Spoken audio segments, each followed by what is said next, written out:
ನಮಸ್ಕಾರ ವೀಕ್ಷಕರೇ, ಸೀರಿಯಲ್ ಗುರು ಯೂಟ್ಯೂಬ್ ಚಾನಲ್ನ ಮತ್ತೊಂದು ವಿಡಿಯೋಕ್ಕೆ ಸ್ವಾಗತವನ್ನು ತಿಳಿಸುತ್ತಾ, ವೀಕ್ಷಕರೇ ನೀವು ನಮ್ಮ ಚಾನಲ್ನ ಸಬ್ಸ್ಕ್ರೈಬ್ ಮಾಡಿಲ್ಲ ಅಂದರೆ ಈ ಕೂಡಲೇ ಸಬ್ಸ್ಕ್ರೈಬ್ ಮಾಡಿ ಅಂತ ತಿಳಿಸುತ್ತಾ ಪಕ್ಕದಲ್ಲಿ ಕಾಣುವಂಥ ಬೆಲ್ಲೈಕನ್ನ ಪ್ರೆಸ್ ಮಾಡಿ. ವೀಕ್ಷಕರೇ, ನೀನಾದೇನ ಧಾರಾವಾಹಿ ನಾಳಿನ ಸಂಚಿಕೆಯಲ್ಲಿ ಏನು ನಡೀತಿದೆ ಎಂಬುದನ್ನು ಚಿಕ್ಕದಾದ ಪ್ರೋಮೋದಲ್ಲಿ ನೋಡ್ಕೊಂಬರೋಣ.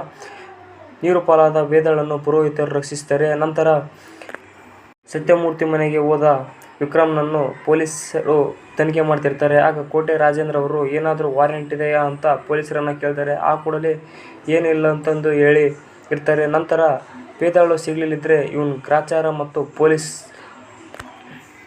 ಟ್ರೀಟ್ಮೆಂಟ್ ಏನಂತ ನಾನು ನಿಮಗೆ ತೋರಿಸ್ತೀನಿ ಅಂತ ಅಲ್ಲಿಂದನೇ ಪೊಲೀಸರು ಹೋಗ್ಬಿಡ್ತಾರೆ. ನಂತರ ಪುರೋಹಿತರು ಈಕೆ ಬದುಕ್ತಾಳೋ ಗೊತ್ತಿಲ್ಲ, ಆದರೆ ಈಕೆ ಯಾರು ಮತ್ತು ಯಾವ ಊರು ಅಂತ ತಿಳಿಯಲೇಬೇಕೆಂದು ಅವ್ರ ಪಾಲಕರಿಗೆ ಹೇಳ್ತಾಳೆ.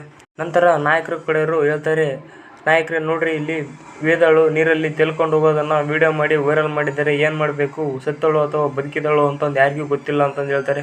ಇದನ್ನು ವಿಕ್ರಮ್ ನೋಡ್ತಾನೆ, ನೋಡಿ ತುಂಬ ಅಳಲು ಪ್ರಾರಂಭಿಸ್ತಾನೆ. ನಂತರ ಪುರೋಹಿತರು ಹೇಳ್ತಾರೆ, ಇವಳಿಗೆ ಅವನ ಜೊತೆ ಬದುಕಲು ಅದೃಷ್ಟವಿಲ್ಲ ಅಂತ ಹೇಳ್ತಾರೆ. ಮತ್ತು ನಾಳಿನ ಸಂಚಿಕೆಯಲ್ಲಿ ಏನು ನಡೀತಿದೆ ಎಂಬುದು ಮುಂದಿನ ವಿಡಿಯೋದಲ್ಲಿ ನೋಡ್ಕೊಂಬರೋಣ.